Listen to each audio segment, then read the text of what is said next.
Hello दोस्तों, एक बार फिर से स्वागत है आपका easy to learn YouTube channel पर।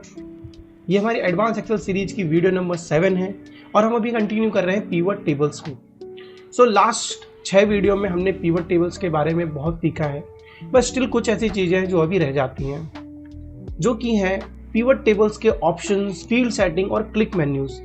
और ये हमारे बहुत काम आने वाले हैं जब हम पिवट टेबल पे डेटा एनालाइज करते हैं, क्योंकि ये सारे ही हमें पिवट टेबल को डेटा एनालाइज करने में शॉर्टकट प्रोवाइड करते हैं। साथ ही जब हम अपने पिवट टेबल की कुछ स्पेशल लेआउट को सेट करना चाहते हैं या उसमें कुछ ऐसी सेटिंग्स करना चाहते हैं जो स्पेशली हमें डेटा फिल्टरिंग में या डेटा विजुअलाइजेशन में काम आए, या कई बार हमारा डेटा किस लेआउट में सॉर्टेड हो या फिल्टर हो कि हम क्लियरली सारे डेटा को व्यू कर सकें और एनालाइज कर सकें। तो इसके लिए हमें बहुत ज़रूरी आता है फील्ड सेटिंग और पिवट टेबल ऑप्शन के बारे में सीखना। साथ ही साथ राइट क्लिक हमारे लिए किस तरह हेल्पफुल होता है और कितनी चीज़ों को हम राइट क्लिक करके कर सकते हैं पिवट टेबल में, ये जानना ही बहुत ज़रूरी आता है। तो बिना किसी देरी के चलते अपने कंप्यूटर स्क्रीन पर शुरू करते हैं आज का वीडियो। तो अगर आप ये वीडियो नंबर 7 देख रहे हैं तो आई होप आपने पीछे की सारी वीडियो को देख लिया होगा, और अगर आपने अभी तक चैनल को सब्सक्राइब नहीं किया है तो सब्सक्राइब जरूर कर लें। ठीक है, तो चलते हैं अपने पिवट टेबल के ऑप्शन पर। तो आज की वीडियो के लिए हम वही सुपर स्टोर वाला डेटा सेट यूज कर रहे हैं, और ये एक बेसिक सी पिवट टेबल है विदाउट रिलेशनशिप मॉडल, क्योंकि हमें जर्नल चीज़ों को ही सीखना है। पिछले कुछ वीडियो में हमने पिवट टेबल एनालाइज में से बहुत सारे ऑप्शन सीखे थे, साथ में डिजाइन्स के ऑप्शन भी सीखे थे। अब जब भी हम पिवट टेबल में राइट क्लिक करते हैं तो हमारे पास कुछ इस तरह का मेन्यू आता है, और ये डिपेंड करता है कि हम कहाँ क्लिक कर रहे हैं। अगर हम वैल्यूज वाले सेक्शन पे क्लिक करेंगे तो हमें मेन्यूज कुछ इस तरह से देखने को मिलेंगे, और अगर हम लेबल वाले ऑप्शन पे जाएंगे तो हमें कुछ इस तरह के ऑप्शन देखने को मिलेंगे। एग्जाम्पल के लिए आपको यहाँ पे group, ungroup, expand and collapse का ऑप्शन मिलेगा, सब टोटल का ऑप्शन भी मिलेगा। लेकिन अगर आप यहाँ पे राइट क्लिक करेंगे तो यहाँ पे वो ऑप्शन नहीं आएंगे जो अभी मैंने आपको बताए, बल्कि आपको summarize value by, show value as और शो डिटेल का ऑप्शन मिलेगा। एक बार फिर से शो करता हूँ, आप ध्यान दीजिएगा इन तीनों ऑप्शन पे। आप देखेंगे यहाँ पे मेन्यू चेंज हो गया, यहाँ पे group, ungroup, expand and collapse, सब टोटल, ये इस तरह के ऑप्शन आपको देखने को मिलेंगे। साथ ही जब आप वैल्यूज पे क्लिक करेंगे तो आपको यहाँ पे वैल्यू फील्ड सेटिंग मिलेगा, यहाँ पे आप देखेंगे आपको फील्ड सेटिंग मिलेगा। दोनों में थोड़ा थोड़ा डिफरेंस है। ठीक है, तो राइट क्लिक मेन्यू हमें हेल्प करता है कि हम पिवट टेबल के किस एलिमेंट पे क्लिक कर रहे हैं और उस एलिमेंट से रिलेटेड ऑप्शन हमें देखने को मिलते हैं। अगर मैं कॉलम लेवल पे क्लिक करूंगा तो कॉलम लेवल से रिलेटेड ऑप्शन यहाँ पे आएंगे, यानी कॉलम लेवल और रो लेवल के ऑप्शन सेम है हमारे पास। ठीक है, और अगर हम वैल्यू पे क्लिक करेंगे तो वैल्यू फॉर्मेट से रिलेटेड ऑप्शन हमें राइट क्लिक से देखने को मिलेंगे। एक एक करके हम इन ऑप्शन को समझते हैं। सबसे पहले हम समझेंगे जब हम वैल्यू फिल्टर की जब हम लेबल पर क्लिक करते हैं राइट क्लिक तो क्या ऑप्शन आता है। तो जब राइट क्लिक करेंगे तो आपको देखिए यहाँ कॉपी का ऑप्शन आ रहा है, फॉर्मेट सेल का आ रहा है, रिफ्रेश का ऑप्शन आ रहा है, ठीक है, और शॉर्ट, फिल्टर, ऐसे बहुत सारे ऑप्शन आते हैं। कॉपी से जैसे मैं इसे क्लिक करूंगा, आप देखेंगे इसने क्या किया, इस पर्टिकुलर सेल को कॉपी कर लिया है। ठीक है, तो कॉपी मतलब हमारा बिल्कुल कंट्रोल C वाला ही ऑप्शन है, इसमें कुछ स्पेशल नहीं है। फॉर्मेट सेल वाले ऑप्शन पे जब आप जाएंगे तो इस पर्टिकुलर सेल को, यानी इस पिवट टेबल को नहीं, बट ये पिवट टेबल जिस सेल में बनी हुई है उस सेल की पर्टिकुलर सेटिंग को चेंज करने के लिए होता है। ठीक है, एग्जाम्पल के लिए मैं इसकी जो सेटिंग है उसके अलाइनमेंट को चेंज कर सकता हूँ, उसमें जो फॉन्ट है उसका फॉन्ट का स्टाइल चेंज कर सकता हूँ, उस पर कुछ बॉर्डर अप्लाई कर सकता हूँ, या उसमें कोई फिल कलर अगर मैं यहाँ सिलेक्ट करूँ और ओके प्रेस करूँगा तो ये सारी चीज़ें आप देखेंगे यहाँ पर अप्लाई हो गई। ठीक है, ये सारी ऑप्शन आप डायरेक्ट होम मेन्यू से भी एक्सेस कर सकते हैं। फर्क सिर्फ इतना है कि आप जब भी किसी सेल पे राइट क्लिक करके फॉर्मेट सेल करेंगे तो आप वो सारे ही ऑप्शन जो आप होम मेन्यू में यूज करते हैं फॉर्मेट सेल से रिलेटेड सारे एक साथ अप्लाई कर सकते हैं। ठीक है, तो ये तो बात हुई हमारी फॉर्मेट सेल की। राइट क्लिक करते हैं तो आपको रिफ्रेश का बटन मिलेगा, जैसे आप रिफ्रेश करेंगे आपकी पिवट टेबल रिफ्रेश हो जाती है। ठीक है, अब हम पिवट टेबल रिफ्रेश क्यों करते हैं। पिवट टेबल रिफ्रेश करने का मतलब ये है कि जब भी आप कोई पिवट टेबल बनाते हो, पिवट टेबल क्या करता है, बैकग्राउंड में आपके डेटा का एक स्क्रीनशॉट ले लेता है एक तरह से। ठीक है, और जो भी उस स्क्रीनशॉट में डेटा अवेलेबल है उसी डेटा को एनालाइज करने के लिए पिवट टेबल बार बार उस पर कैलकुलेशन करता है। ठीक है, ये आपका लाइव डेटा पे कभी भी काम नहीं कर रहा होता है। तो जब से ही आपने कुछ रो डेटा में, यानी आपका जो मेन डेटा जहां से पिवट लिंक है उसमें अगर आपने कुछ चेंज किया है तो आपको रिफ्रेश करके उस स्क्रीनशॉट को या उस डेटा मॉडल को जो पिवट टेबल ने डेटा सेव किया है उसको रिफ्रेश करना होता है ताकि वो सारी कैलकुलेशन को रिकैलकुलेट करे और आपको डेटा प्रोवाइड करे। तो ये काम होता है हमारा रिफ्रेश का। सो ये रिफ्रेश ऑप्शन आपको चाहे आप रो लेवल पे क्लिक करें, चाहे वैल्यू पे क्लिक करें, चाहे कॉलम लेवल पे क्लिक करें, ये सेम ही मिलेगा। ठीक है, फिर से मैं रो लेवल पे क्लिक करता हूं और इस बार आप देखेंगे यहाँ एक शॉर्ट का ऑप्शन है। शॉर्ट में आपको ऑप्शन मिल रहा है A to Z और Z to A। ये शॉर्ट हमारा बिल्कुल होम टैब मेन्यू जैसा ही है। अगर मैं A to Z करूंगा तो A to Z शॉर्ट हो जाएगा।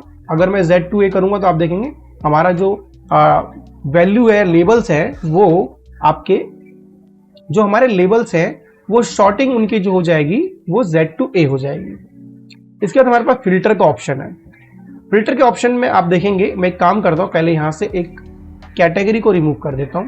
अब देखेंगे यहाँ पे कुछ कैटेगरी आ गई है और इसको मैं टोटल से, तो अभी नहीं, अभी वैल्यू को नहीं करेंगे।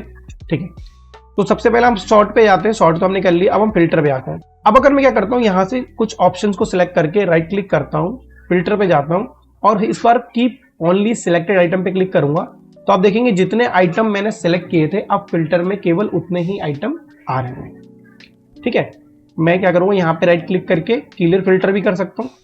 ठीक है, अब दोबारा राइट क्लिक करूंगा। अब अगर मैं चाहूं कि मैं शॉर्ट स्टोरेज को, पेपर को या लेबल को फिल्टर करना चाहूं और इनको सेलेक्ट करके फिल्टर में जाके कीप ओनली सिलेक्टेड आइटम अगर करूंगा तो देखेंगे ये भी हमारा आराम से हो जाता है। ठीक है, तो आप मल्टीपल टाइप से क्या कर सकते हैं, फिल्टर अप्लाई कर सकते हैं कीप ओनली सिलेक्टेड आइटम के लिए। ठीक है, जब आप फिल्टर करेंगे तो हो सकता है आपके पास लिमिटेशन आए, किसकी मैं बताता हूं एक बार। अगर हम कैटेगरी को वापस से इंसर्ट करते हैं, ठीक है, अब मान लीजिए कि मैंने कैटेगरी में से एक ऑप्शन और सब कैटेगरी में से एक ऑप्शन सेलेक्ट करके या इनको दोनों एक साथ सेलेक्ट करके अगर मैं फिल्टर में जाता हूं, कीप ओनली सिलेक्टेड आइटम करता हूं तो यहां पर भी अप्लाई हो गया। यानी ये सब कैटेगरी और उसकी मेन कैटेगरी और सब कैटेगरी दोनों पे एक साथ फिल्टर लगा सकता है। कंट्रोल Z करते हैं, मैं कैटेगरी को फिर से रिमूव कर देता हूं, राइट क्लिक करते हैं, फिल्टर पे जाते हैं। अब जिस तरह हमने कीप ओनली सिलेक्टेड आइटम किया था उसी तरह हाइड आइटम सिलेक्टेड आइटम भी हम कर सकते हैं। मान लीजिए जब मुझे एनालिसिस के बीच में ये कुछ वैल्यूज की जरूरत नहीं है तो मैं जैसे इस पर राइट क्लिक करके फिल्टर में जाकर हाइड सिलेक्टेड आइटम करूंगा तो देखेंगे आप उतने ही आइटम यहाँ पर डीसेलेक्ट हो गए या फिल्टर में से रिमूव हो गए। ठीक है, अब अगर आपको फिल्टर रिमूव करना है तो फिर से राइट क्लिक करके फिल्टर में जाके यहाँ से भी क्लियर फिल्टर सब कैटेगरी कर सकते हैं या फिर यहाँ से भी आप फिल्टर में जाके क्लियर फिल्टर फ्रॉम सब कैटेगरी कर सकते हैं। मैं फिर से राइट क्लिक करता हूँ, फिल्टर में जाता हूँ। अब आप देखेंगे यहाँ पे हमारे पास टॉप 10 का ऑप्शन है। जैसे मैं टॉप 10 पे क्लिक करूंगा तो आपको ऐसा एक विंडो ओपन हो जाएगी। ठीक है, यानी एक और ऑप्शन मेन्यू आ जाएगा। अगर इसमें आप देखेंगे तो शो करना है टॉप कितने आइटम, 10 आइटम बाई किससे, काउंट ऑफ रो आईडी। अब ये काउंट ऑफ रो आईडी कहां से आ रहा है, जो भी आपका वैल्यू फील्ड होगा वो आपको यहां शो करेगा। ठीक है, अगर मैं काम करता हूं या एक फील्ड और ऐड कर देता हूं, मैं सेगमेंट को थोड़ी देर के लिए रिमूव करके यहां पे सेल्स को ऐड कर देता हूं। अब हमारे पास दो फील्ड है वैल्यू में, एक है काउंट ऑफ रो आईडी, एक है सम ऑफ सेल्स। अब अगर मैं जाके फिल्टर में जाके टॉप 10 पे वापस क्लिक करता हूं तो आप देखेंगे मेरे पास काउंट ऑफ रो आईडी और सम ऑफ सेल्स दोनों ऑप्शन आ रहे हैं। अगर मैं count of row ID select करके टॉप 10 वाले ऑप्शन पे और ओके करता हूं तो आप देखेंगे मेरे पास यहां पर 10 आइटम फिल्टर हो गए और ये 10 मेरे टॉप 10 आइटम ही हैं।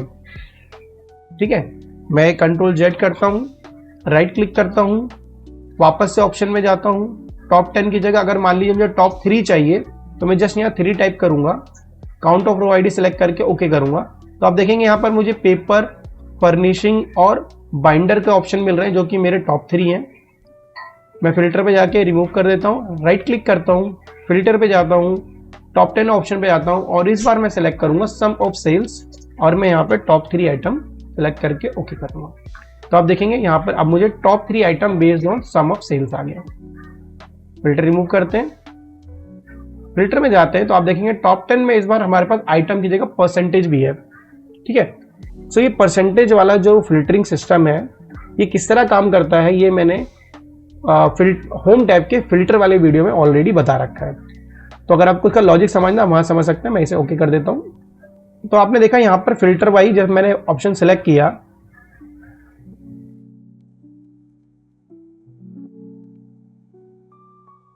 सम ऑफ सेल में परसेंटेज किया, तो ये क्या कर रहा है, परसेंटेज ऑफ 10, अगर मैं इसे 30 कर दूं, 30% और ओके करूं, तो आप देखेंगे यहां पर अब 3 आइटम आ रहे हैं। ठीक है, जब मैंने 10 सेलेक्ट किया था तो उतनी वैल्यू आ रही थी जो 10% के इक्विवेलेंट हो। फिल्टर में जाएंगे, टॉप 10 आइटम में जाएंगे और परसेंटेज की जगह मैं सम भी सिलेक्ट कर सकता हूं। ठीक है, अब सम मैंने क्या किया, यहां पर मान लीजिए मैं 3000 कर देता हूं और इसको काउंट ऑफ रो आईडी करके 3000 ओके कर देता हूं। अब आप देखेंगे वो वैल्यूज ही शो करेगा जिनका सम एटलीस्ट 3000 के लमसम होगा। अगर मैं फिल्टर में जाता हूं, मैं इसको 5000 करके ओके कर देता हूं, तो आप देखेंगे लमसम मेरा 5000 के आसपास वैल्यू आ रही है। फिल्टर करूंगा, टॉप 10 सेलेक्ट करके, अब अगर मैं यहाँ 10,000 कर दूंगा, ठीक है, तो आप देखेंगे यहाँ 9,995 वैल्यू आ गई। ठीक है, अब मैं चाहूँ तो यहाँ से सारा फिल्टर रिमूव कर दूं, तो इतनी ही वैल्यू थी तो सारी की सारी आ गई। ठीक है, कोई नहीं, आपको आइडिया लग गया यहाँ पर कि टॉप 10 कैसे यूज होगा। अब यहाँ पर आपको वैल्यू लेबल फिल्टर और वैल्यू फिल्टर के ऑप्शन मिलते हैं। अगर आप लेबल फिल्टर में जाएंगे तो आपको एक ऑप्शन आएगा, so item of which the label equals to. ठीक है, ये बिल्कुल वैसे ही हो गया जैसे हम फिल्टर में यूज करते हैं कि इक्वल्स टू कौन सा है। तो अगर मैं इक्वल्स टू इसके अंदर टाइप कर दूंगा, मान लीजिए स्टोरेज, और ओके कर दूंगा तो सिर्फ स्टोरेज आ जाएगा। ठीक है, मैं क्लियर करता हूं। ठीक इसी तरह अगर हम वैल्यू वाले ऑप्शन में जाएंगे तो काउंट ऑफ रो आईडी में से मुझे देखना है, ठीक है, या फिर सम ऑफ से, तो मैं काउंट ऑफ रो आईडी में इक्वल्स टू देख लूंगा, या फिर मैं इज ग्रेटर देन 300 कर देता हूं और ओके कर दूंगा। तो आप देखेंगे 300 से ऊपर की वैल्यूज यहां पर बेस्ड ऑन मेरे फिल्टर आ गई है। तो हमने फिल्टर को समझ लिया, राइट क्लिक करते हैं। इसके बाद आप देखेंगे यहां पर सब टोटल एक्टिव है, मैं चेक बॉक्स आ रहा है और सब कैटेगरी के। ठीक है, तो सब टोटल आपको जब तक नहीं दिखेगा जब तक इसके ऊपर कोई और कैटेगरी ना हो। तो मैं एक काम करता हूं यहां से, तो मैं यहाँ सब कैटेगरी को ऐड कर देता हूं। ठीक है, तो आप देखेंगे हमने कैटेगरी को ऐड किया है और कैटेगरी को ऐड करने के बाद हमारे पास 2 ऑप्शन है रो लेवल में। अगर मैं एक ऑप्शन पे क्लिक करूं, जो पहला मेरा ऑप्शन है कैटेगरी, मैं इस पर राइट क्लिक करता हूं, तो आप देखेंगे यहाँ सब टोटल फॉर कैटेगरी चेक है। अगर मैं इस पे से चेक हटा दूंगा तो आप देखेंगे यहां से वैल्यू गायब हो गई। लेकिन अगर मैं सब टोटल फ्रॉम सब कैटेगरी पे चाहे क्लिक रखूं या रिमूव कर दूं, तब भी मेरे को कोई फर्क नहीं पड़ रहा, क्योंकि अभी तक हमारी सब कैटेगरी के नीचे हायरार्की में कोई वैल्यू नहीं है। मैं काम करता हूं, मैं यहां से शिफ्ट मोड को इसके डाउनवर्ड डाल देता हूं। ठीक है, अब मैं टेबल को एक्सपैंड करता हूं, तो आप देखेंगे टेबल की टोटल वैल्यू मुझे यहां देखने को मिल रही है। अगर अब मैं राइट क्लिक करके सब टोटल हटा दूंगा तो आप देखेंगे अब यहां पर मुझे वैल्यू देखने को नहीं मिलेगी। जिस भी रो आइटम पे आप क्लिक करके सब टोटल पे से चेक हटा देंगे, उस पर्टिकुलर वैल्यू का सब टोटल दिखना बंद हो जाएगा। ठीक है, और उसके नीचे के जितने भी हायरार्की के आइटम होंगे उनकी वैल्यू हमें एज इट इज दिखती रहेगी। पर जैसे हम क्या करेंगे, अगर मैं सब टोटल बंद करके भी अगर जैसे मैं कोलैप्स करूंगा तो मेरी हमारी लिस्ट की वैल्यू आएगी। यानी अगर देखिए मैं फर्नीचर को भी कोलैप्स करता हूं, अभी यहाँ वैल्यू नहीं है, और जैसे मैंने क्लिक किया अब देखेंगे यहाँ वैल्यू आने लगेगी। क्या होता है, जब भी हम किसी पर्टिकुलर फील्ड के सब टोटल को चाहते हैं तो हमें उस पर सेलेक्ट करके सब टोटल पे क्लिक करना है। ठीक है, अगर उसके नीचे यानी उसके हायरार्की के नीचे कोई वैल्यू कोई लेबल होगा तो वहां पे सब टोटल इफेक्टिव होगा, अदरवाइज नहीं होगा। तो मैं सिर्फ मोड को रिमूव कर देता हूं, राइट क्लिक करता हूं। अब आप देखेंगे यहाँ पे एक्सपैंड और कोलैप्स वाला ऑप्शन आ रहा है। ठीक है, एक्सपैंड और कोलैप्स वाला ऑप्शन कैसे काम करता है, जैसे आप देख रहे हैं यहाँ पर फर्नीचर के अंडर में ये वैल्यूज हैं, ऑफिस सप्लाईज के अंडर में ये वैल्यूज हैं। ठीक है, तो हायरार्की मेंटेन है। अगर मैं फर्नीचर पे जाके राइट क्लिक करता हूँ और एक्सपैंड एंड कोलैप्स ऑप्शन में जाता हूँ, तो पहला ऑप्शन मेरे पास है एक्सपैंड का, दूसरा है कोलैप्स का। ठीक है, आप देख रहे होंगे यहाँ पे आइकन बना हुआ है माइनस का, यहाँ प्लस का। तो अभी आप देखेंगे इस बटन को अगर गौर करेंगे तो यहाँ पे भी माइनस आइकन है। तो यानी अगर मैं यहाँ से सेलेक्ट करूंगा तो ये पर्टिकुलर ऑप्शन ट्रिगर होगा। यानी मैं प्लस पे क्लिक करता हूँ या माइनस पे क्लिक करता हूँ, ये दोनों ऑप्शन मेरे एक्सपैंड और कोलैप्स से आएंगे। अगर मैं चाहता हूं कि सारे ही ऑप्शन यानी ये सारे माइनस हो जाएं, तो मुझे राइट क्लिक करना है किसी भी एक ऑप्शन पे, इनमें से फर्नीचर या ऑफिस सप्लाई में से किसी भी एक ऑप्शन पे क्लिक करना है, राइट क्लिक करना है और एक्सपैंड एंड कोलैप्स में, और मुझे माइनस इंटायर फील्ड वाले ऑप्शन में जाना है, यानी कोलैप्स इंटायर फील्ड पे क्लिक करना है। तो आप देखेंगे यहाँ पर सारे ही फील्ड कोलैप्स हो गए। अगर मुझे सारे ही फील्ड को ओपन करना है तो एक्सपैंड इंटायर फील्ड वाले ऑप्शन पे क्लिक करना है। इसके बाद जो इसमें दो ऑप्शन है, कोलैप्स टू कैटेगरी या फिर एक्सपैंड टू सब कैटेगरी, ठीक है। अब अगर मैं इस ऑप्शन को ट्राई करता हूं, यहां से कोलैप्स टू कैटेगरी करता हूं, तो आप देखेंगे पर्टिकुलर कैटेगरी ही जो होगी हमारी वो कोलैप्स होगी। राइट क्लिक करता हूं, कोलैप्स टू कैटेगरी करता हूं, ठीक है। अगर मैं इसमें वापस ऑप्शन जाऊंगा और एक्सपैंड टू सब कैटेगरी खुल जाएगा, ठीक है। तो ये हो गया हमारा एक्सपैंड एंड कोलैप्स वाला ऑप्शन। राइट क्लिक करते हैं। ग्रुप में आपको पहले ही बता चुका हूं, ग्रुप और अनग्रुप करने के बारे में हमने पिछली वीडियो में सीखा था कि किस तरह हम कस्टम ग्रुप बना सकते हैं। नेक्स्ट ऑप्शन हमारा मूव का है। सो मूव काम कैसे करता है, जब हम पिवट टेबल में लेबल्स पे काम कर रहे होते हैं और हमें उन्हें लेबल्स की पोजीशन को चेंज करना हो तो यहाँ पे मूव काम आता है। हालांकि मूव करना ऑप्शंस को सेलेक्ट कर करके आपके लिए थोड़ा मुश्किल होगा, मैं डायरेक्ट ऑप्शन भी बता दूंगा। एग्जाम्पल के लिए अभी मैंने जो सेलेक्टेड वैल्यू है वो मेरे फर्नीचर है। फर्नीचर पे अगर मैं मूव करके इसको डाउन कर दूंगा तो आप देखेंगे फर्नीचर जो टॉप पे है वो टेक्नोलॉजी वाले ऑप्शन पे आ जाएगा। जैसे मैं डाउन क्लिक करूंगा तो आप देखेंगे एक बार ये डाउन हो गया, टेक्नोलॉजी के ऊपर आ गया। अगर मैं वापस से ऑफिस सप्लाई पे राइट क्लिक करके मूव और इसको एंड कर दूंगा तो मेरा ऑफिस सप्लाई सबसे लास्ट कैटेगरी बन जाएगा। मैं राइट क्लिक करता हूं, मूव करता हूं। अगर मैं मुझसे मूव टू राइट करूंगा, ठीक है, जैसे ही मैं राइट करूंगा तो आप देखेंगे ये सारी कैटेगरीज जो है, जो मेरे कैटेगरी सब कैटेगरी के ऊपर थी वो सब कैटेगरी के अब डाउनवर्ड चली गई है। यानी अगर मैं टेबल एक्सपेंड करूंगा तो मुझे फर्नीचर देखने को मिल रहा है, ठीक है। एग्जांपल के लिए मैं आपको कंट्रोल जेड करके दिखाता हूं। अभी आप देखेंगे इस वाले पोर्शन पे आप ध्यान दीजिएगा, यहाँ पे रोज में कैटेगरी फर्स्ट है, उसके बाद सब कैटेगरी है। मैं राइट क्लिक करता हूँ, मूव में जाता हूँ और इसको राइट कर देता हूँ, ठीक है। जैसे ही मैं राइट करूंगा आप देखेंगे सब कैटेगरी टॉप पे आ गया और कैटेगरी उसके डाउन में चला गया, ठीक है। कंट्रोल जेड करता हूँ, इसके बाद मैं राइट क्लिक करता हूँ, मूव में जाता हूँ तो मूव में अब ठीक उसी तरह एक एंड का भी ऑप्शन है, ठीक है।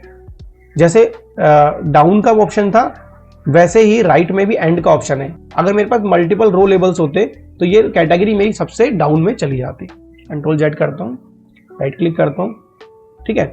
और अगर मुझे क्या करना है, कैटेगरी वाले ऑप्शन को कॉलम्स में मूव करना है तो मैं यहीं से क्लिक करके देखूंगा तो आप देखेंगे हम मेरी जो कैटेगरीज थी वो रो लेवल की जगह कॉलम लेवल्स में मूव हो गई है।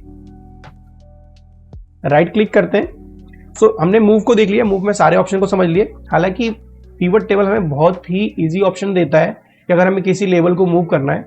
एग्जांपल के लिए मैं चाहता हूं टेबल्स यहां पे आ जाए और चेयर यहां आ जाए, तो मान लीजिए जस्ट मुझे क्या करना है, यहां पे लिखना है टेबल्स। जैसे ही मैं एंटर प्रेस करूंगा आप देखेंगे टेबल्स यहां पे आ गया और चेयर यहां चाहिए मुझे। अब देखिए चेयर वहां मूव हो गया। अगर मैं चाहता हूं फोन सबसे लास्ट में आ जाए तो मुझे कुछ नहीं करना है, बस फोन्स टाइप करना शुरू करके एंटर प्रेस करना है, वो मूव हो जाएगा। मैं चाहता हूं सबसे ऊपर पेपर आ जाए, ठीक है, ये मूव हो जाएगा। ये ठीक काम करेगा जितने भी मेरे रो लेबल्स या कॉलम लेबल्स होंगे, चाहे वो किसी भी हायरार्की बेस्ड हो। तो यानी अगर मैं यहाँ पे टेक्नोलॉजी टाइप करूंगा, एंटर प्रेस करूंगा तो वो हो जाएगा। और अगर मैं यहाँ पे फर्नीचर प्रेस करूंगा, फर्नीचर देखिए, और ये हो गया। तो इस तरह से आप क्या है इजिली मूव वाले ऑप्शन को जस्ट टाइप करके भी यूज कर सकते हैं। इसके बाद हमारे पास ऑप्शन आता है रिमूव कैटेगरी का। अब जिस भी कैटेगरी पे मैंने क्लिक किया होगा, जैसे अभी देखिए यहाँ पे कैटेगरी सब कैटेगरी है, मैंने कैटेगरी वाले ऑप्शन को सिलेक्ट किया तो अब यहाँ पे आप देखेंगे रिमूव कैटेगरी का ऑप्शन आ रहा है। अगर मैं नीचे वाली वैल्यू को सिलेक्ट करता हूँ तो रिमूव सब कैटेगरी, यानी अगर मुझे इस पर्टिकुलर ऑप्शन को पिवट टेबल से हटाना है तो मुझे बस राइट क्लिक करके रिमूव करना है और ये यहाँ से रिमूव हो जाएगा। Control Z. अब हमारा ऑप्शन आता है फील्ड सेटिंग्स वाला। जब आप फील्ड सेटिंग पे क्लिक करेंगे तो अभी जो करंट फील्ड मैंने सेलेक्ट किया, यानी जैसे मैंने कैटेगरी सेलेक्ट कर रखा था तो मुझे देखिए अब कैटेगरी वाला ऑप्शन आ रहा है। मैं इसका नाम चेंज कर सकता हूं कि इसका नाम कैटेगरी नहीं कुछ और हो जाए, ठीक है। जैसे यहाँ पे आप देखेंगे कैटेगरी है तो मैं इसका नाम लिख देता हूं, मान लीजिए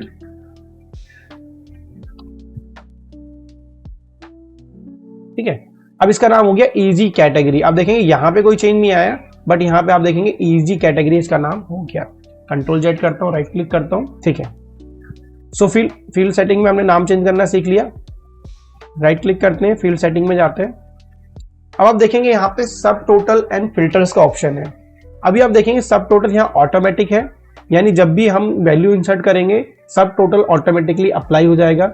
अगर मैं यहाँ से नन सेलेक्ट कर देता हूँ तो यहाँ पे देखिए सब टोटल रिमूव हो गया। जो हमने राइट क्लिक करके ऑप्शन सीखा था सब टोटल का, वो सेम ऑप्शन है यहाँ पर। कस्टम में जाएंगे तो कस्टम हम कर सकते हैं सेलेक्ट वन और मोर फंक्शन, यानी अगर मैंने काउंट सेलेक्ट किया है, ठीक है, तो काउंट के लिए आ जाएगा। तो आप देखेंगे अब यहां पर भी काउंट ही आ रहा है, यहां भी काउंट आ रहा है, जबकि यहां क्या था, पहले सम था। अगर मैं इसे राइट क्लिक करता हूं, फील्ड सेटिंग में जाता हूं, तो अब मेरे पास जो सब टोटल आएगा वो काउंट आ रहा है। अगर मैं इसे एवरेज कर देता हूं, काउंट हटा देता हूं, ओके कर देता हूं, तो आप देखेंगे दोनों ही जगह पे अब मेरे पास एवरेज देखने को मिल रहा है सब टोटल में, बजाय मैंने भले यहाँ पे सम सेलेक्ट कर रखा है दोनों जगह, ठीक है, ये काउंट सेलेक्ट कर रखा है। राइट क्लिक करते हैं, फील्ड सेटिंग पे जाते हैं। मैं चाहता हूं इसके साथ साथ मैक्स को भी सिलेक्ट करना। अब आप देखेंगे यहां पर इस पर्टिकुलर रो का मुझे एवरेज भी मिल रहा है, मैक्स भी मिल रहा है। मैं राइट क्लिक करता हूं, फील्ड सेटिंग में जाता हूं, मैं चाहता हूं मुझे काउंट भी मिल जाए, सम भी मिल जाए, मिनिमम भी मिल जाए, ओके कर दूं। तो आप देखेंगे मुझे हर कैटेगरी का, मैं यहां से सब टोटल तो और है, ठीक है, तो अब मैं यहां से हर कैटेगरी का क्या है, टेक्नोलॉजी का सम कितना है वो भी देख सकता हूं, काउंट कितना है वो भी देख सकता हूं, उसका एवरेज कितना है वो भी देख सकता हूं, मैक्स और मिन वाले ऑप्शन भी यहां पर मैं देख पा रहा हूं, ठीक है। तो इस तरह से क्या हुआ, वैल्यू फील्ड सेटिंग में हम जाकर मल्टीपल टाइप के ऑप्शन को सिलेक्ट करके एक पर्टिकुलर नंबरिक कॉलम के सारे ही तरह के ऑपरेशंस को देख सकते हैं। मैं इसे ऑटोमेटिक कर देता हूं और ओके प्रेस कर देता हूं, तो बाकी सारे ऑप्शन रिमूव हो जाएंगे। फील्ड सेटिंग में जाता हूं, ठीक है। अब आप देखेंगे यहाँ फिल्टर है, include new item in manual filter. तो जब आप इस ऑप्शन पे क्लिक कर देते हैं include new item in manual filter, तो आप देखेंगे यहाँ पे फिल्टर में तो कोई चेंज नहीं हुआ। इसको समझने के लिए हमें क्या करना पड़ेगा, कोई भी एक कैटेगरी को फिल्टर में डालना पड़ेगा। जैसे हमने फिल्टर में डाला, आप देखेंगे अभी हमारे पास 3 ऑप्शन है और मैं इसमें सिर्फ एक ऑप्शन टेक्नोलॉजी को सिलेक्ट करके ओके कर दे रहा हूँ, ठीक है। और एक काम करता हूँ, पहले इसको डिसेबल कर देता हूँ, इंक्लूड न्यू फिल्टर को डिसेबल कर देता हूँ, ठीक है। अब अगर मैं जाकर अपने डेटा में कैटेगरी वाले कॉलम में एक नई वैल्यू ऐड कर रहा हूँ टेस्ट, और जैसे मैं इसे रिफ्रेश करूंगा तो आप देखेंगे अभी भी जो सिलेक्शन है वो टेक्नोलॉजी का है, टेस्ट इसमें इंक्लूड नहीं हुआ है। मैं कंट्रोल जेड प्रेस करता हूं, ठीक है, यहां से गायब हो गया, रिफ्रेश करता हूं। अब मैं क्या करूंगा कि जो मेरा फिल्टर वाला ऑप्शन है इसमें वैल्यू इसकी फील्ड सेटिंग में जाऊंगा और include new item in manual filter में सेलेक्ट कर दूंगा। अभी भी मेरे पास यहाँ टेक्नोलॉजी सेलेक्ट है, बट जैसे ही मैं जाकर एक नई वैल्यू को यहाँ ऐड करूंगा और रिफ्रेश करूंगा तो आप देखेंगे कि जो नई वैल्यू मैंने इंसर्ट करी वो ऑटोमेटिक फिल्टर का पार्ट हो गई, बजाय वो जिस लिस्ट में ऐड होने के। सो ये एक ऑप्शन है जिससे आप क्या कर सकते हैं, जब भी कोई नया आइटम हो आए इंसर्ट हो, वो ऑटोमेटिक फिल्टर का पार्ट बन जाएगा जब आप मैनुअल फिल्टर अप्लाई करते हैं। कैंसिल करता हूं, मैं अब कंट्रोल जेड प्रेस कर देता हूं, ठीक है। वापस से चलते हैं फील्ड सेटिंग में। सो फील्ड सेटिंग में हमने क्या सब टोटल और फिल्टर्स के बारे में समझ लिया।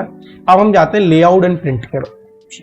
लेआउट को प्रिंट के लिए सबसे पहले मैं वापस से क्या करूँगा, कैटेगरी को हायरार्की में ऐड कर दूंगा, रो लेबल्स में, और सारे ही फिल्टर्स रिमूव कर दूंगा। तो मुझे फिल्टर रिमूव करने के लिए सब कैटेगरी सेलेक्ट करना है, क्लियर ऑल, ठीक है।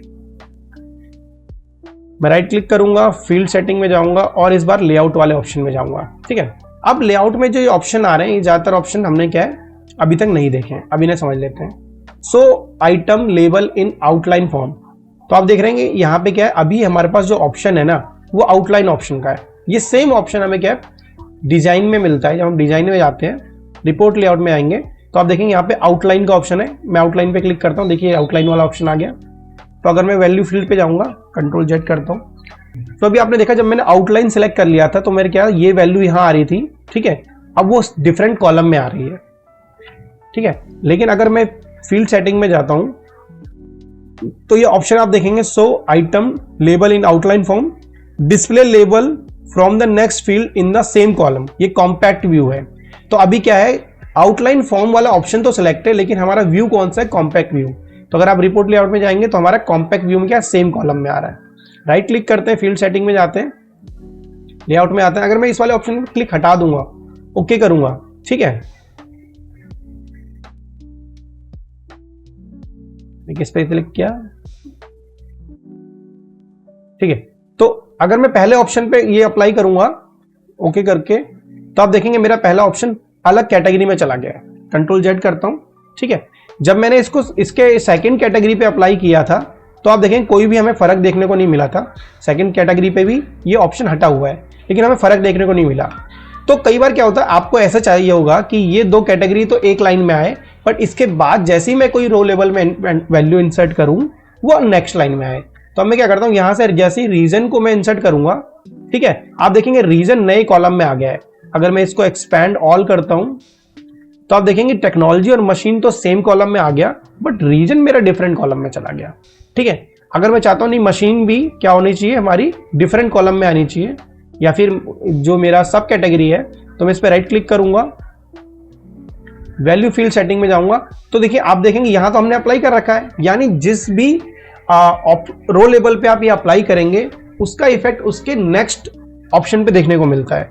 तो यानी अगर मुझे ये इस पे अप्लाई करना है सेकंड पे, तो मुझे फर्स्ट वाले ऑप्शन को सिलेक्ट करना है, फील्ड सेटिंग में जाना है और लेआउट और प्रिंट में जाकर डिस्प्ले लेवल में से कॉम्पैक्ट लेआउट को रिमूव कर देना है। तो आप देखेंगे ये बिल्कुल वही लेआउट हमें मिल गया जो हमें आउटलाइन फॉर्म में देखने को मिलता है, ठीक है। राइट क्लिक करते हैं। अब मैं क्या करता हूं, इनको फटाफट से सारे ऑप्शन को वापस से सही कर देता हूं, ओके।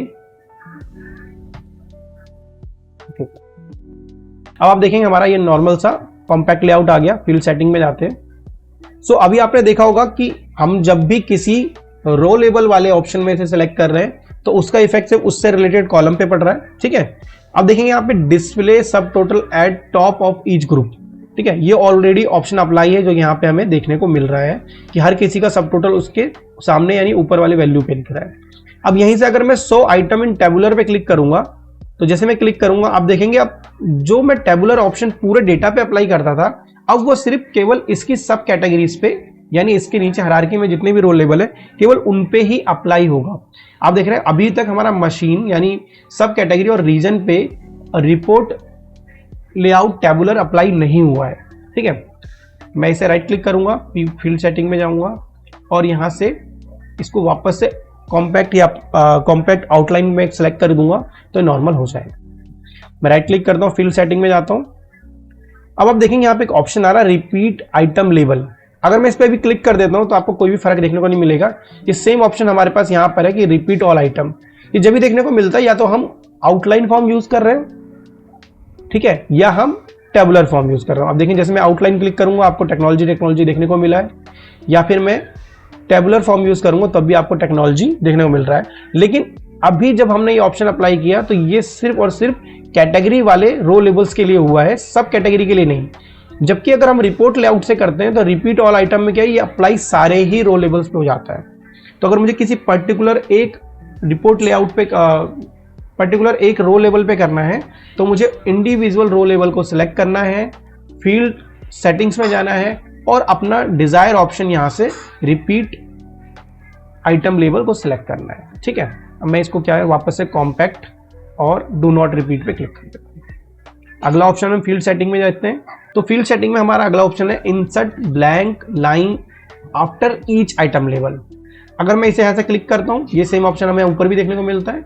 मैं ओके करूंगा तो अब देखेंगे टेक्नोलॉजी वाला ऑप्शन जैसे ही खत्म हो रहा है एक ब्लैंक आ गया, फिर उसके बाद यहां भी ब्लैंक आ गया और यहां भी ब्लैंक, यानी हर एक आइटम के बाद एक ब्लैंक रो हमें देखने को मिल रही है और इस ब्लैंक रो में हम कुछ भी लिख नहीं सकते, ठीक है। ये ब्लैंक रो तो है बट हम इसमें कोई भी चेंज अपना आइटम इसमें इंसर्ट नहीं कर सकते, ठीक है। राइट क्लिक करते हैं, वापस से फील्ड सेटिंग में जाते हैं और अच्छा मैंने इस वाले ऑप्शन पे सेलेक्ट किया था, सॉरी सेकंड वाले पे, इसको यहां से रिमूव कर देता हूं, ठीक है। नेक्स्ट ऑप्शन को देखने के लिए हमें क्या करना पड़ेगा, हम एक बार रीजन को यहां पे इंसर्ट करते हैं। आप देखेंगे जब मैं रीजन सेलेक्ट कर रहा हूं और मैं ईस्ट रीजन सेलेक्ट करता हूं तो मेरे पास सारे ही रो लेवल्स हैं। मैं साउथ सेलेक्ट करता हूं तो यहां भी सब है, अगर मैं वेस्ट सेलेक्ट करता हूं यहां भी सब में कुछ ना कुछ वैल्यू है ही है। तो एक काम करते हैं, कुछ और आइटम सेलेक्ट करते हैं जिसकी वजह से हम एक काम करते हैं, शिप मोड को सिलेक्ट कर लेते हैं, रीजन को उठा देते हैं। अगर मैं यहाँ से सेम डे सिलेक्ट करूंगा तो मेरे पास सारे ऑप्शन है। अगर मैं सेकंड क्लास सेलेक्ट करता हूँ यहाँ भी सारे ऑप्शन है, यानी ऑप्शन सारे ही हैं। एक काम करते हैं, इसको यहाँ मूव कर देते हैं और इसको यहाँ डाल देते हैं। अब जरा रीजन वाइज देखते हैं, क्या ये सारे ऑप्शन सही हैं मेरे पास?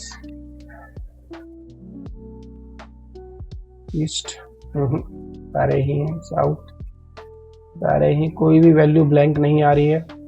ठीक है, तो अभी हम देख रहे हैं हमारे पास क्या है, सारे ही चीजों में सारी ही तरह की वैल्यू है। तो मैं एक काम करता हूं, कोई एक ऑप्शन को डिलीट कर देता हूं। जैसे मैं सेंट्रल जोन में जाकर सेम डे वाले ऑप्शन को रिमूव कर देता हूं, तब देखते हैं यहां पर वैल्यू 0 आता है कि नहीं। तो मैं जाता हूं सेंट्रल जोन और सेम डे वाले ऑप्शन को सिलेक्ट करता हूं।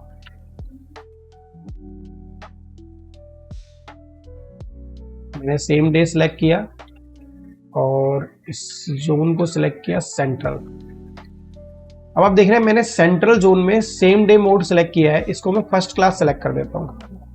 तो यानी अब हमारे पास सेंट्रल जोन में कोई भी सेम डे वाला ऑप्शन नहीं है। ठीक है, अगर मैं इसे रिफ्रेश करता हूं तो आप देखेंगे यहां पे सब जगह से सेम डे रिमूव हो गया है। ठीक है, तो ऐसा क्या होता है, जब भी आप फिल्टर अप्लाई करते हैं तो अगर कोई भी एक ऐसा आइटम यानी जो ब्लैंक है, उसमें कोई वैल्यू नहीं है, तो पीवट टेबल उसे ऑटोमेटिक एक्सक्लूड कर देता है।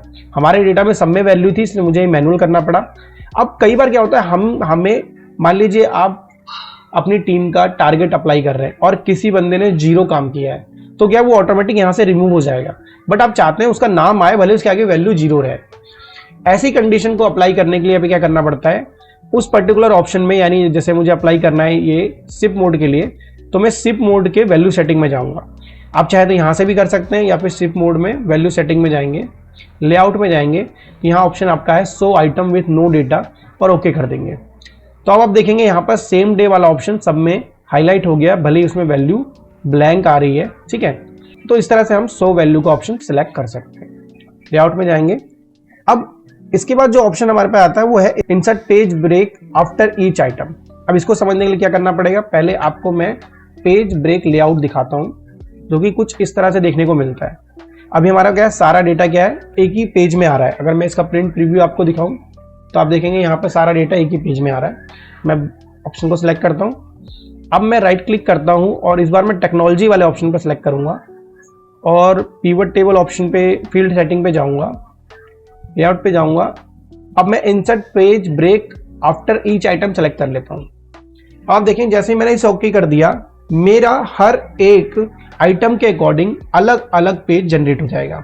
अगर मैं आपको प्रीव्यू दिखाऊं तो आप देखेंगे मेरे पहले पेज में केवल टेक्नोलॉजी ही आ रहा है, दूसरे पेज में ऑफिस सप्लाई आ रहा है, और तीसरे पेज में फर्नीचर आ रहा है और ग्रैंड टोटल देखने को मिल रहा है। सो किसी भी पॉइंट ऑफ टाइम पे अगर आपको इस तरह से डेटा प्रिंट करना है कि जो भी आपका मेन आइटम है वो एक पेज में आए, ठीक है, तो आपको मैनुअल सेटिंग करने की जरूरत नहीं। आप केवल उस पर्टिकुलर ऑप्शन को सिलेक्ट करके फील्ड सेटिंग में जाकर प्रिंट एंड लेआउट में अगर आप पेज ब्रेक लगा देंगे तो वो सारे ही पेज को डिवाइड कर देगा उस वैल्यू के अकॉर्डिंग। ठीक है, अगर मैं इसको चेंज करके, अगर मैं इसकी जगह कुछ और ऑप्शन सेलेक्ट कर लेता हूं, मान लीजिए मैं वापस से इसे मूव करके कैटेगरी को सिलेक्ट कर देता हूं वापस से इसके अंडर में, ठीक है, और यहां से कैटेगरी रिमूव करके शिप मोड को सिलेक्ट कर लेता हूं और मैं चाहता हूं शिप मोड के अकॉर्डिंग मेरे पास क्या अलग अलग शीट बन जाए। तो अब अभी आप देख रहे हैं कि सारा डेटा मेरा एक पेज में मूव हो रहा है, या फिर क्या है पेज अपने अकॉर्डिंगली चेंज हो रहा है। अब मैं चाहता हूं एक पेज पे मेरा सिर्फ फर्स्ट क्लास के रिकॉर्ड आ जाए, दूसरे पेज पर सेम डे के इस तरह से आ जाए। ठीक है, मैं इस जोन को रिमूव कर देता हूं ताकि मेरे पास सब जगह वैल्यू आ जाए। तो मुझे सिंपल क्या करना है, फर्स्ट क्लास वाला ऑप्शन यहां सेलेक्ट करना है, या फिर शिफ्ट मोड को सिलेक्ट करना है, वैल्यू फील्ड सेटिंग में जाना है, प्रिंट एंड लेआउट में जाना है और इंसर्ट पेज ब्रेक पे क्लिक कर देना है। अब आप देखेंगे यहाँ ऑटोमेटिक हमारा क्या है, पेज ब्रेक लग गया है और सारे ही पेज का डेटा, मतलब सारे ही शिफ्ट मोड का डेटा अलग अलग पेज में आएगा। अगर मैं आपको प्रिंट लेआउट दिखाऊं तो आप देखेंगे यहाँ पर मेरे पास सबसे पहले फर्स्ट क्लास का आ रहा है डेटा, फिर सेम डे का आ रहा है, फिर सेकंड क्लास का, फिर स्टैंडर्ड क्लास का। तो ये भी एक अच्छा ऑप्शन है जो कई लोगों को पता नहीं होता अगर उन्हें प्रिंट से रिलेटेड काम करना है पिवट टेबल में। तो फिलहाल के लिए मैं इसे नॉर्मल लेआउट कर देता हूँ, शिफ्ट मोड में जाता हूँ, फील्ड सेटिंग में, और इस लेआउट को यहां से हटा देता हूं। सो आज की वीडियो में हमने सारे ही ऑप्शन को गो थ्रू कर लिया जो हमारे पास राइट क्लिक में आते हैं, ठीक है, या फिर फील्ड सेटिंग के अंदर आते हैं। अब इसके बाद की जितने भी ऑप्शन है जैसे पिवट टेबल ऑप्शन, इसके लिए एक सेपरेट वीडियो बनाना पड़ेगा क्योंकि ये वीडियो हमारा ऑलरेडी लॉन्ग हो गया है। सो पिवट टेबल ऑप्शंस के बारे में हम अगली वीडियो में सीखेंगे। तब तक हम देखते हैं और क्या ऑप्शन बचा है। अच्छा, हाइड फील्ड वाला जो ऑप्शन है उससे क्या होता है, जस्ट आप हाइड पे क्लिक करेंगे तो आपका ये वाला ऑप्शन फील्ड्स का हाइड हो जाएगा या फिर शो हो जाएगा। तो कभी आपने गलती से यहाँ से बंद कर दिया, अब आप सोच रहे हैं कहाँ से आएगा, तो आप किसी भी ऑप्शन पे आके शो फील्ड सेटिंग पे आकर इसको चालू कर सकते हैं। सो दोस्तों, आज की वीडियो में इतना ही। आशा करता हूँ आज की वीडियो आपके लिए बहुत इंफॉर्मेटिव रही होगी और राइट क्लिक मेन्यू से रिलेटेड या फील्ड सेटिंग से रिलेटेड सारे ही ऑप्शन आपको समझ में आ गए होंगे। आप अपने काम के अकॉर्डिंग उन्हें यूज कर सकते हैं। कमेंट करके जरूर बताएं आपका फेवरेट ऑप्शन कौन सा है जो आपको आज तक नहीं पता था, इस वीडियो में सीखने को मिला। ठीक है, बाकी पिवट टेबल से रिलेटेड सारे ऑप्शन को सीखने के लिए मैं मिलता हूं आपसे अगली वीडियो में। तब तक के लिए बाय।